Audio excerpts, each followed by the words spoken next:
Welcome to the Northern Business Podcast. It's the Christmas edition and they've tinselled up the studio. They've given me the baubles and the tree. I feel like I'm in Santa's grotto. And it's the Northern Business Podcast almost as usual. Each week we've been talking this year to people active in business and the economy about the big issues driving growth in the north of England. We're sponsored by Vertu Motors, which is one of the largest UK motor retailers, and you can check out its website at virtumotors.com. I'm Graham Robb, owner of Recognition PR. We help scores of businesses promote their products and services, and some are featured on our podcasts. Make sure you never miss an episode by subscribing on YouTube or wherever you get your podcasts. In the studio today, a little later in the programme, we have Margaret Bradshaw, Chief Buttoneer at Red Button Marketing. And down the line, to start the programme, we have two people from Make UK in different capacities. Andy Butt, who is Head of Business Development and Commercial for Reliance Precision, and James Broome, Senior Economist at Make UK. Now, Andy, as well as being in charge of business development at Reliance Precision, which is in West Yorkshire, is also the chair of Make UK Defence, which is a separate division of Make UK. Well, we're going to start with you, James. You're the Chief Senior Economist at Make UK. And this week, before Christmas, we've had a few bits of economic data. House prices, we've had a little bit of a fall in house prices announced.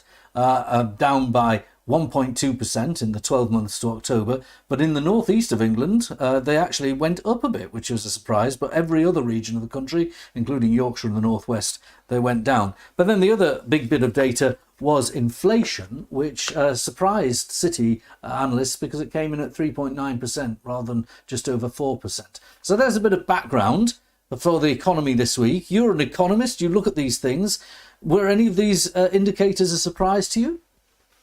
Well, good evening. And it's rare for an economist to want to gloat, because our own data in a report we published on Monday might suggest that we were slightly off the mark last quarter. But it's something that we at the Analyst HQ at Make UK have been expecting. We've definitely been on the downside for inflation. So we think this, particularly through our lens for the manufacturing economy, we see these elevated base rates really driving down activity in the sector. It's what's really scuppered our forecast for the third and fourth quarter of this year, and is what has generated such a pedestrian forecast for 2024, which is currently standing at 0.1% in terms of value growth within the manufacturing sector for 2024. Right. And saying that already in 2023 isn't a very Merry Christmas, I'm aware. But a lot of this we're putting down to that expected sustained high base rate environment. Now, indeed, as you mentioned, the data's coming out that the inflation's dropping faster than expected. And so, indeed, the likelihood of a base rate adjustment is being brought forwards. However, we all know that when that does come, it's going to be very, very, very subtle and delicate. And of course, there's a sort of a common sense view among economists and people who are active in business that if you've got inflation under control and the Bank of England's job is to control inflation, then they logically should ease up on the interest rates. But then you've got the narrative from the Bank of England saying, well, yes, I know it's going very well, but really our target's 2% and we're not going to go off the pedal until 2% is achieved. So there's a bit of a dual narrative going on from equally credible and authoritative sources. Exactly. What they'll really be watching is wage changes, especially over the coming months.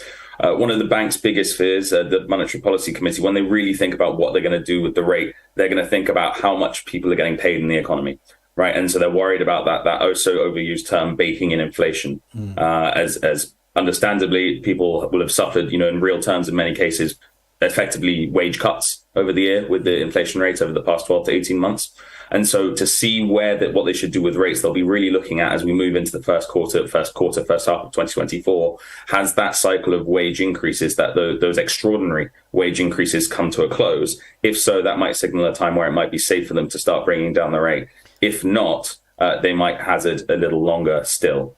It is interesting, isn't it, James, that regardless of what the bank is saying about rates are going to stay this high for longer, the long-term market for interest rates, if you were going to take out a mortgage now over 2 years or over 5 years, those rates have come down. It's as though the market is speaking more than the analysts.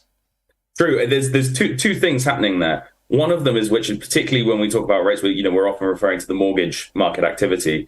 Volumes have been down so awfully over the past year that banks are actually now competing for business by placing rates sometimes below the base rate.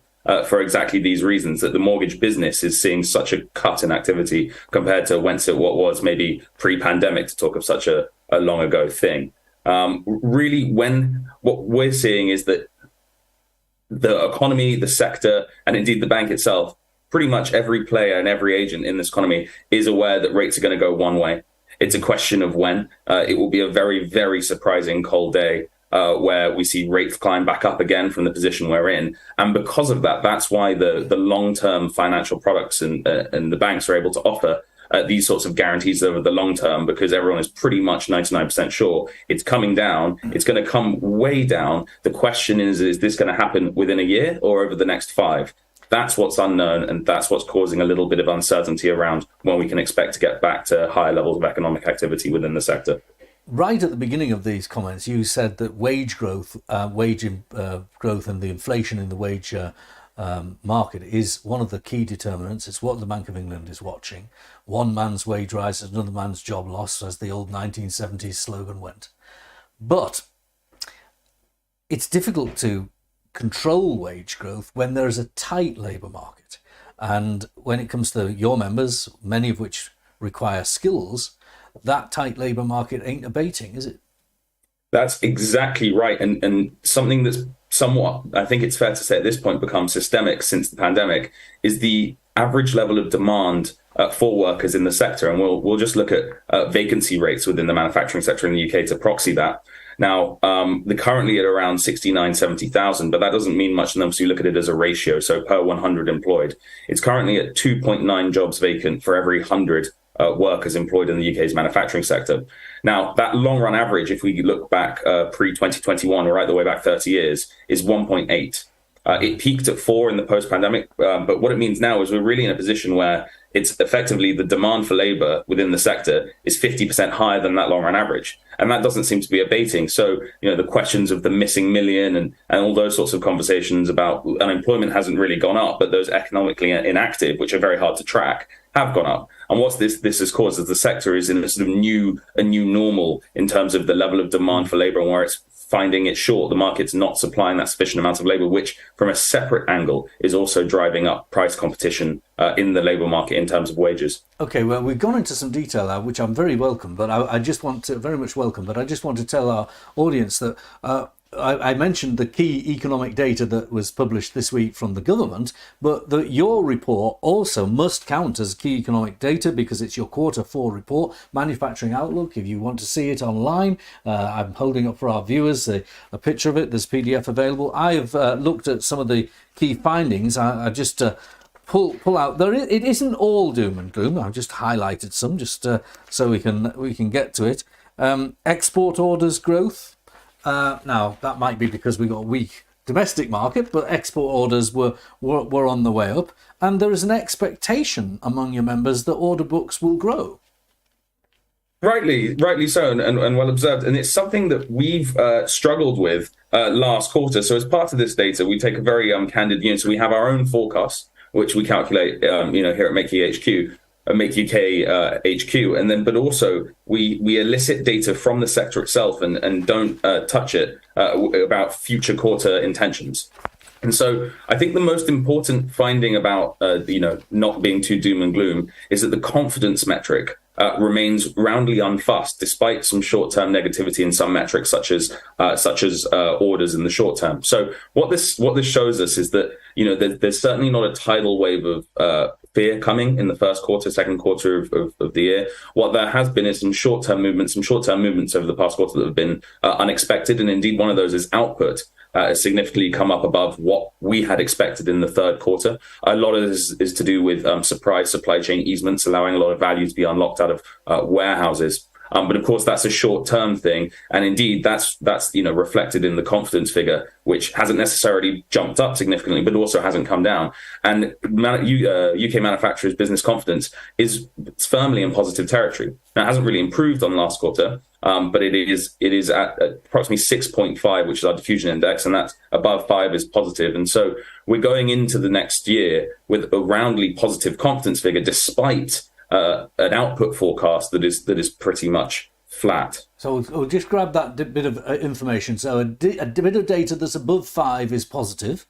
Correct. In this index, the way we measure in your it. index. Now, I'm going to flash up on the screen. You've done this nationally. You've broken it down into governmental regions. And we look at the northern regions because it's a Northern Business podcast. And I just quickly canter through the northern regions. In the northeast of England, it's a positive. It's 6.8. It's up as far as output. It's up as far as employment. It's down a bit on investment in the northeast.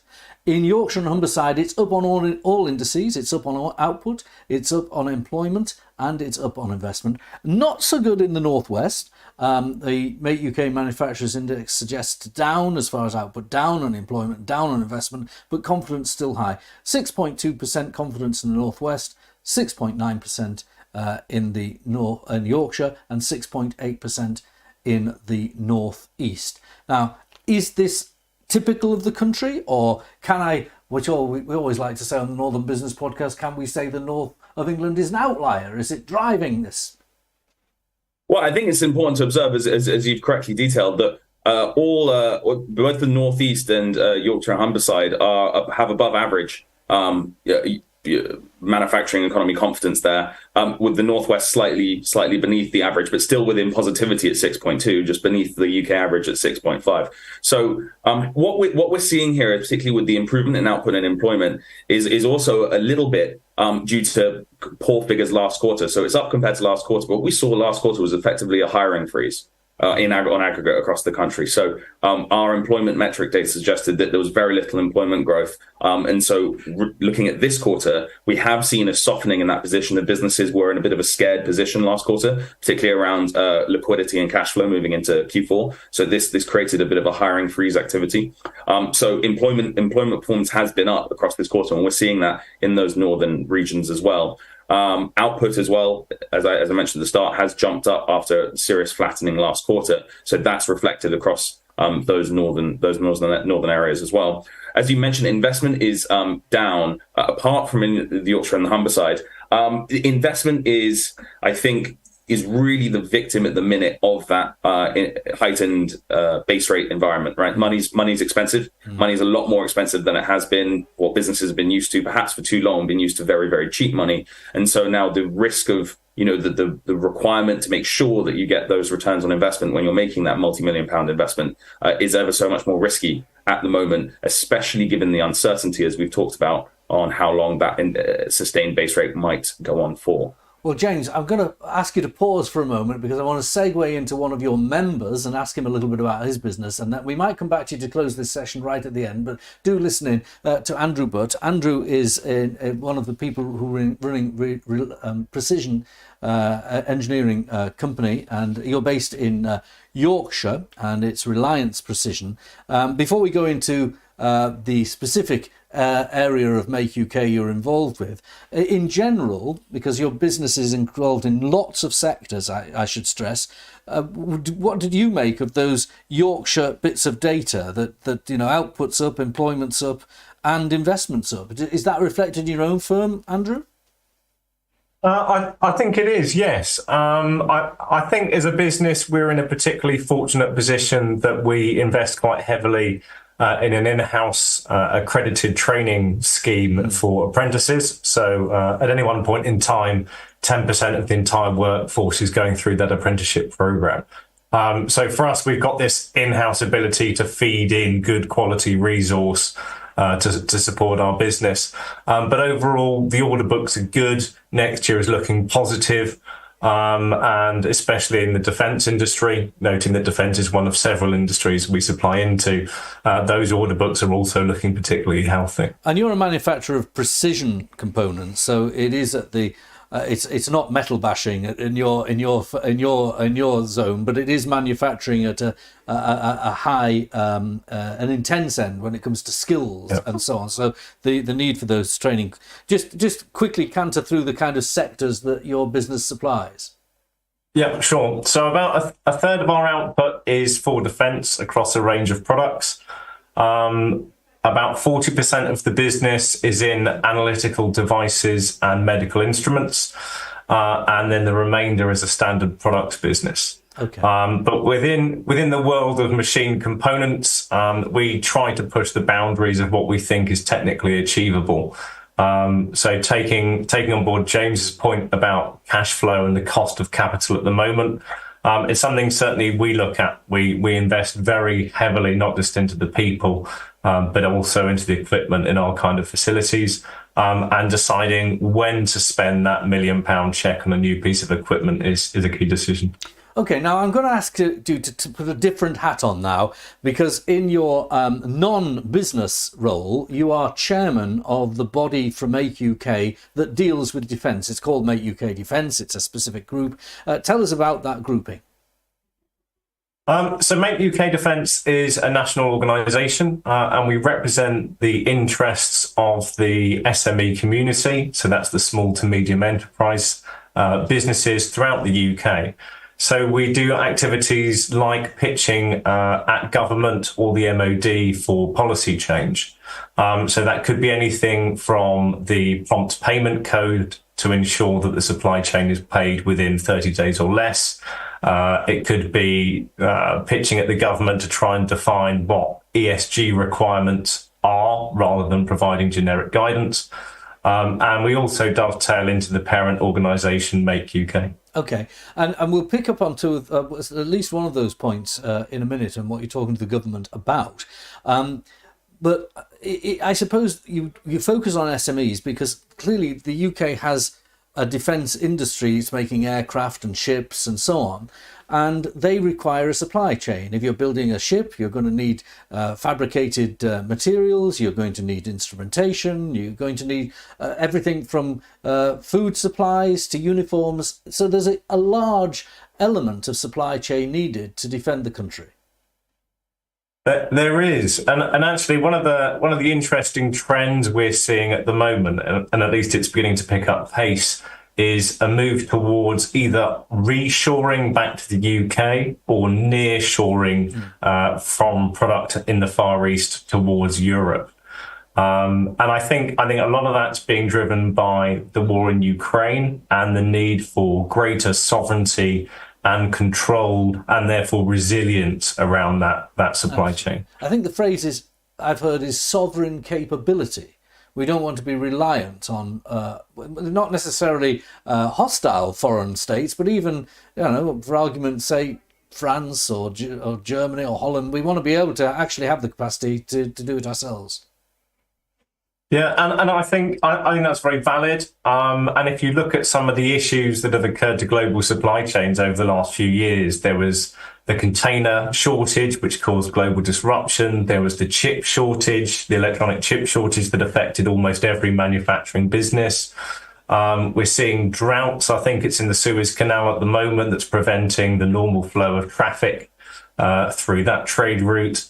And then you've got hostilities in the Middle East with pirates targeting freight vessels.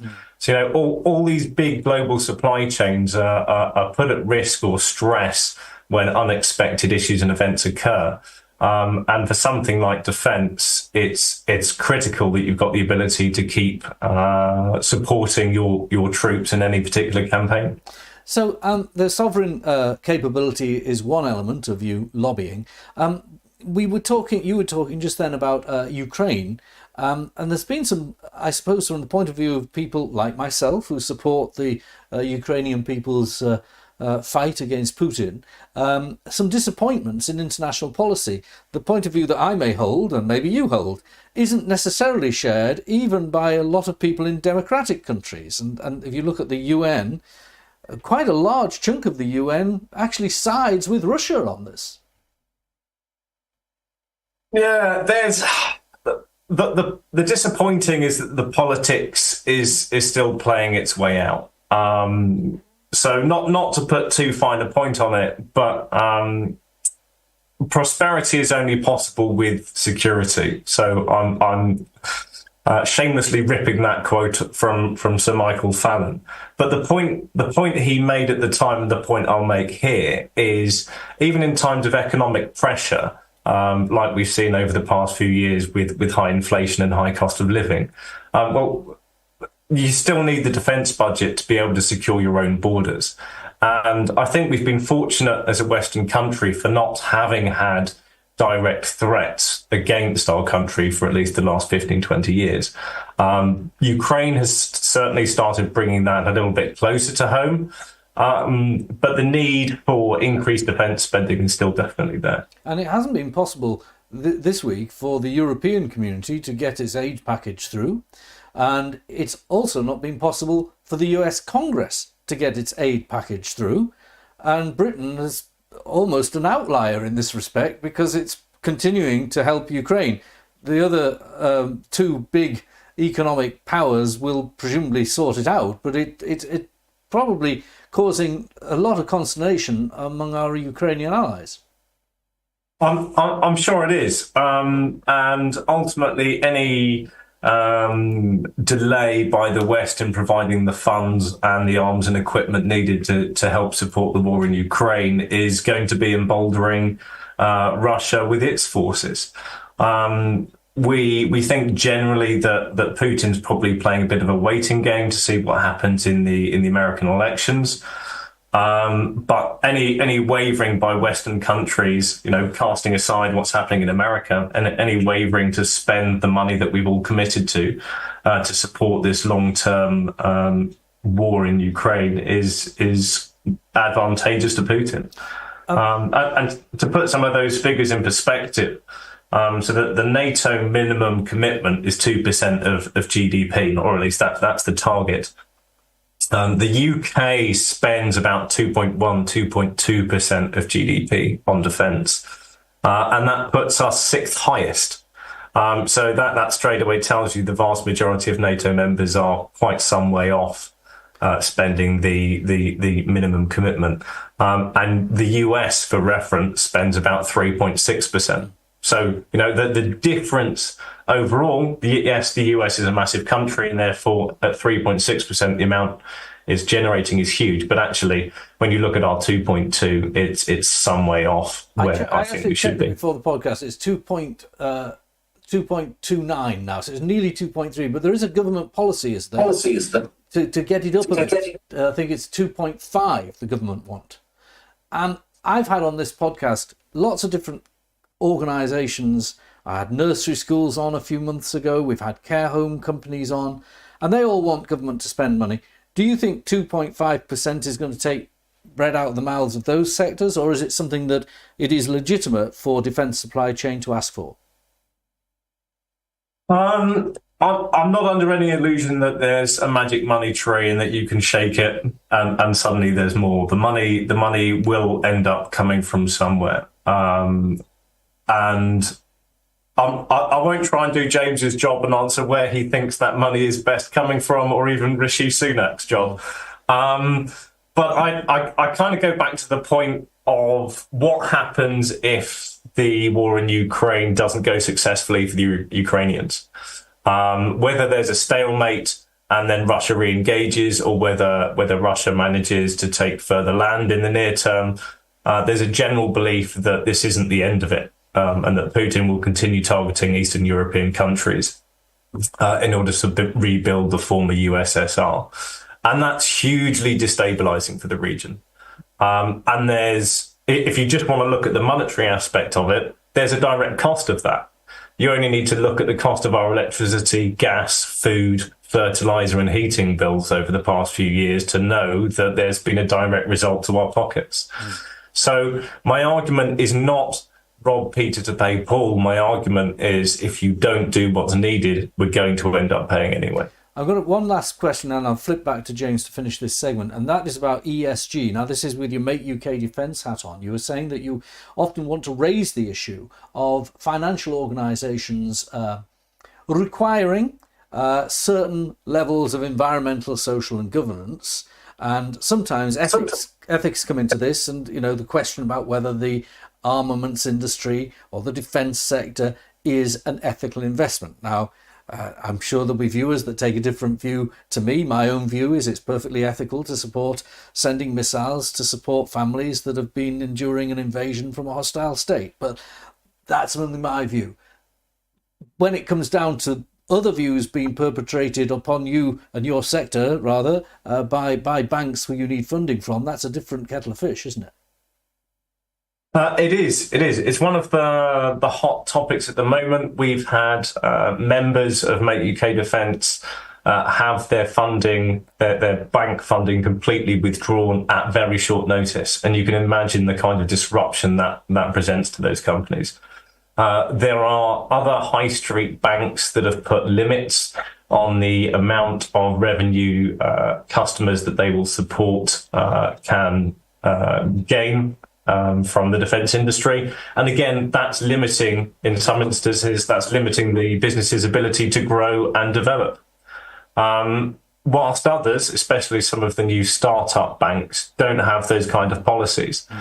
So I think we're seeing a twofold issue. One, that there seems to be a negative view about manufacturing and the defence industry generally, and two, such large variance between any particular bank within that banking sector. All right. Well, look, thank you very much indeed. It was great to hear from you, Andy. I'm going to flip back to James and just ask him to summarise where he thinks we are. At this point on ESG and the governance of way money can be paid by banks, generally, and not just banks, other financial institutions, pension funds and so on, it is becoming a debatable question, isn't it?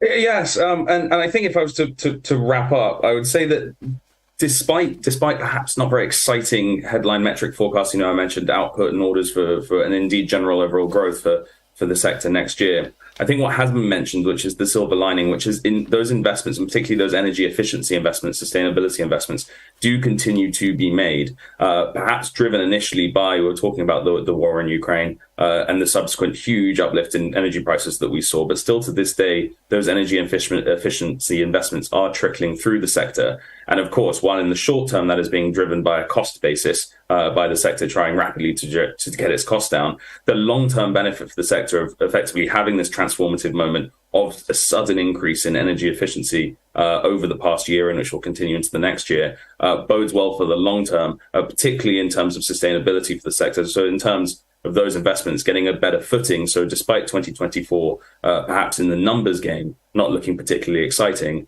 that doesn't mean to say there's not plenty of activity setting the sector setting itself up for prosperity in the long run in the 2025 and into the future. Well, James, Andrew, thank you for coming on. Do come back. It's always great to have Make UK on the programme. A double bubble today. And have a great new year. And let's see how it's going in the next quarter and see what your next report says. James, thank you. James Andrew, Make UK.